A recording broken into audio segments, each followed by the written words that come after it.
Previously, the European scientists, they believed that the Earth was the center of the solar system and the universe.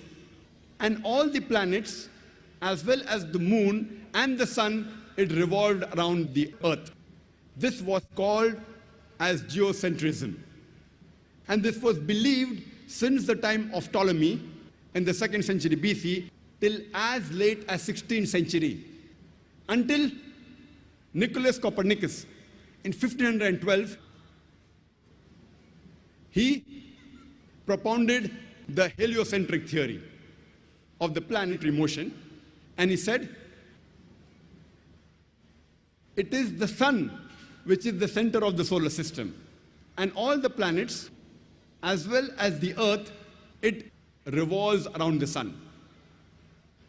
And later on, a German scientist by the name of Johannes Kepler, in 1609, he wrote in his book by the name Astronomia Novia, that not only do the planets and the Earth, they revolve around the sun, but they also rotate about their own axis. And when I was in school, I passed my school in 1982, about more than 25 years back. There I too read that the planets and the Earth, they revolve around the sun, and the planets and the Earth, they rotated about their own axis.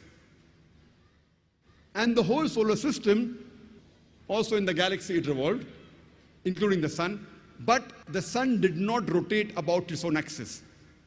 In this context, the sun was stationary. But when I read the verse of the Quran in Surah Anbiya, chapter number 21, verse number 33, which says, Huwa allazi khalaqal layla wan nahar. It is Allah who has created the night and the day. والشمس والقمر, the sun and the moon. كل في فلك يسبحون, each one traveling in orbit with its own motion. So the Quran says the sun and the moon, besides revolving, they also rotate about their own axis. The Arabic word used here is yasbahun, derived from the Arabic word sabaha, which describes the motion of a moving body. If I use this Arabic word yasbaha for a person who's moving on the floor, it will not mean that he's rolling, it will mean he's either walking or running. If I use the same word for a person in the water, it will not mean he's floating, it will mean he's swimming. Similarly, when Allah subhanahu wa ta'ala uses the same word for a celestial body, it does not mean that it is flying in the air, it means it is moving along with its own rotation. It's rotating about its own axis. So Quran says the sun and the moon, besides revolving, it also rotates about its own axis. And today, science has discovered that even the sun rotates. Since we can't see the sun directly, you get blinded if you see directly. If you have an equipment and have the image of the sun on a tabletop, we find that there are spots in the sun. And it takes about 25 days for the spots to complete one rotation, indicating that the sun takes approximately 25 days to complete one rotation. Imagine when I was in school, I was taught the sun was stationary, it didn't rotate about its own axis. And the Quran mentioned 14 years ago that it rotates. And now, alhamdulillah, most of the schools have incorporated that the sun also rotates. Further, we read in the Quran, it's mentioned in the Quran in Surah Yasin, chapter number 36, verse number 40. It is not permitted for the sun to overtake the moon, nor the night to outstrip the day. The moon and the sun. Kullun fi falaki yasbahun, each one traveling in orbit with its own motion. Now the scientists say that the orbit of the sun and the moon is different. So there's no question of the sun overtaking the moon. That's what the Quran says.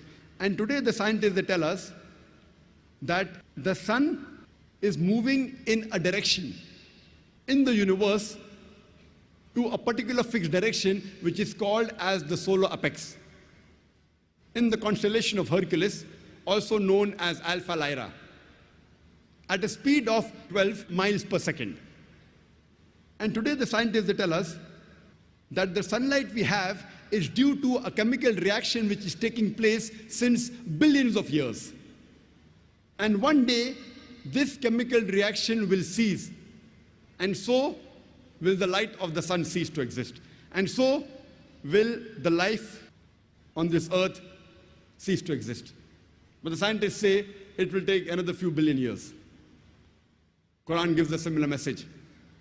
In Surah Yasin, chapter number 36, verse number 38, والشمس تجري لمستقر لها, that the sun is running its course for a period determined, to a place determined. The Arabic word used here is mustaqar, which has two meanings. Either it means for a period determined, or it means to a place determined. And today science says that the sun is moving to a particular spot known as solar apex, and it will exist for a particular time period. So both the meanings of mustaqar, to a place determined and for a period determined according to science, is perfect. Imagine, Quran mentions this 1400 years ago.